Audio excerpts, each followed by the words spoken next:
Hizb ut তৌহিদের কেন্দ্রীয় কমিটির সমন্বয়কারী মোহাম্মদ নিজাম উদ্দিনের নেতৃত্বে বরিশাল বিভাগে 3 দিনের সফল সফর সম্পন্ন হয়েছে।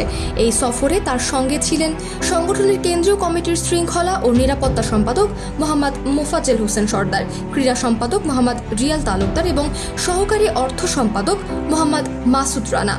প্রথম দিন 19 মে সোমবার সকাল 10টার মধ্যে প্রতিনিধি দলটি বরিশাল জেলা অফিসে পৌঁছান। বিকেল 3টায় বরিশাল শহরে রাষ্ট্র ব্যবস্থা সংস্কারে ইসলামের ভূমিকা শীর্ষক এক কর্মী সম্মেলনের আয়োজন করা হয়। সম্মেলনের প্রধান অতিথি ছিলেন জনাব মোহাম্মদ নিজাম উদ্দিন। বিশেষ অতিথি হিসেবে উপস্থিত ছিলেন বরিশাল বিভাগের বিভাগীয় সভাপতি শফিকুল আলম উকবাহ এবং বরিশাল অঞ্চলের আঞ্চলিক আমির মোহাম্মদ রুহুল আমিন মৃধা। সম্মেলনে আরও উপস্থিত ছিলেন পটুয়াখালী জেলা সভাপতি সাইফুর রহমান সাইফ, ভোলা জেলা সভাপতি আতাউর রহমান মিলন, পিরোজপুর জেলার সভাপতি আবুল বাশার সহ 4 জেলার অসংখ্য মোজাহেদ ও মোজাহেদাগণ। সভাপতিত্ব করেন বরিশাল জেলা সভাপতি মোহাম্মদ লোকমান হোসেন।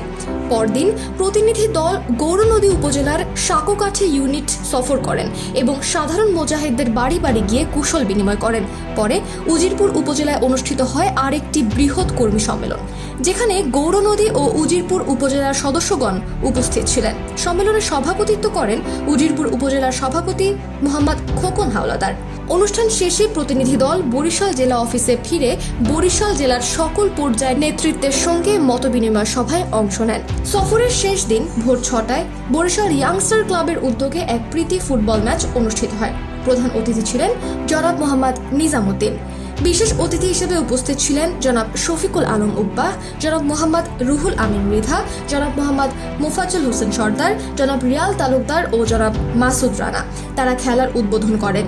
খেলা শেষে প্রতিনিধি দল মাদারীপুরের উদ্দেশ্যে যাত্রা করে। বিকেল 3টায় মাদারীপুরে অনুষ্ঠিত হয় আরেকটি কর্মী সম্মেলন। এই সম্মেলনে ফরিদপুর, গোপালগঞ্জ ও শরীয়তপুর জেলা সভাপতি এবং সংশ্লিষ্ট জেলার সাধারণ সদস্যরা উপস্থিত ছিলেন। সভাপতিত্ব করেন মাদারীপুর জেলা সভাপতি নূর নবী মাতব্বর। প্রধান অতিথির বক্তব্যে জনাব মোহাম্মদ নিজাম উদ্দিন বলেন, গত 53 বছরে 17 বার সংবিধান সংশোধন, অসংখ্য নির্বাচন ও আইন প্রণয়নের পরও জাতির সমস্যার টেকসই সমাধান আসেনি। মানবরচিত জীবন ব্যবস্থা দিয়ে প্রকৃত শান্তি সম্ভব নয়। আল্লাহর দেয়া জীবন ব্যবস্থা প্রতিষ্ঠা করলেই সমাজে নিরাপত্তা, ন্যায় বিচার ফিরে আসবে, যেমনটি রাসূলুল্লাহ সাল্লাল্লাহু আলাইহি সাল্লাম করে দেখিয়েছেন।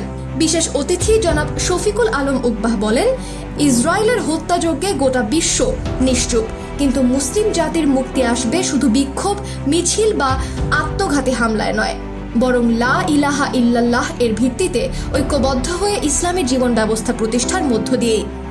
নিরাপত্তা ও শৃঙ্খলা সম্পাদক জনাব মোহাম্মদ মোফাজ্জল হোসেন সর্দার বলেন, সংগঠনের প্রত্যেক সদস্যকে শৃঙ্খলা মেনে চলতে হবে এবং নিরাপত্তা বিষয়ক যে কোনো সন্দেহজনক ঘটনা তাৎক্ষণিক জানাতে হবে।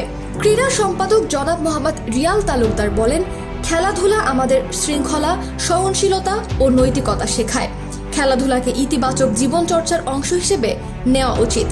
এই 3 দিনের সফরে সংগঠনের কেন্দ্রীয় নেতারা বরিশাল বিভাগের বিভিন্ন ইউনিট ও সদস্যদের মধ্যে মতবিনিময় করেন, কর্মী সম্মেলনে অংশ নেন এবং ইসলামী জীবন ব্যবস্থা বাস্তবায়নের আহ্বান জানান। সফরটি বরিশাল বিভাগে হিজবুত তৌহিদের কার্যক্রমকে আরও সুসংহত ও গতিশীল করবে বলে আশা করা যাচ্ছে।